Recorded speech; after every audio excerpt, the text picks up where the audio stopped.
I see it far too often. Someone wants to add some muscle to their frame and they go to the gym and start working out. Some will follow a good routine and make strength gains. After a year though, they are still coming to the gym and working out but they look exactly the same. They don't have any more size and are still soft looking. What could they be doing wrong? Far too often people want to gain muscle but neglect their nutrition. Quite simply, if you want to get bigger you need to eat a lot. You can't create more size if you don't provide the body with the fuel to do it. Successful bodybuilders are meticulous about their nutrition and eat a lot and do it often. Let's take a look at what the biggest icon of bodybuilding, Arnold Schwarzenegger, recommended as far as foods. Arnold would primarily focus on eating whole, natural foods and avoiding foods that were too heavily processed. This goes in line with what I often tell people: eat more foods and less products.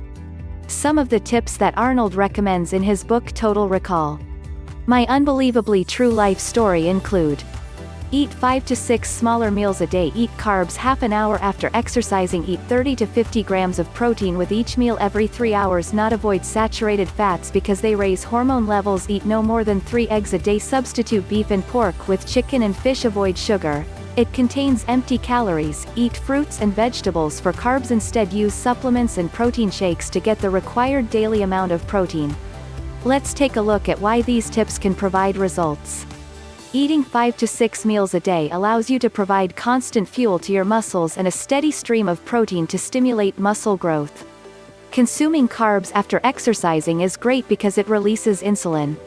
Too much insulin can be detrimental if you are trying to lose weight but can really help you to pack on the pounds.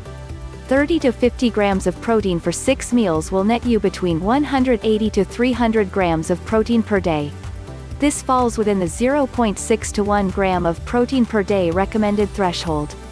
Saturated fats have been demonized in the media and by many health organizations, but there is no link between increased saturated fat consumption and an increased risk of heart disease. Saturated fats are necessary for the production of testosterone, which promotes muscle growth. The fat content of eggs may cause some bodybuilders to shy away from them. They are really good and I highly recommend trying to fit them into your diet. Eggs are a great source of high-quality protein and have a high biological value, but who can argue with his success? Arnold ate a lot of good muscle-building foods all the time. Chicken and fish are generally leaner than beef and pork, so this can help with keeping your fat content down. Sugar is not good for the body and should be avoided or limited by all people regardless of fitness goal. Shakes are good for providing protein, especially if you are full and have a hard time eating more food. If you can get all your protein from real food, that is preferred though. Just because this worked for Arnold does not mean it will work for you. Everyone's body is different and as you track your foods and results you will figure out the slight difference that give you better results. A good nutrition plan will also be evolving over time because you should be building muscle and getting bigger, so your caloric and protein needs will change over time.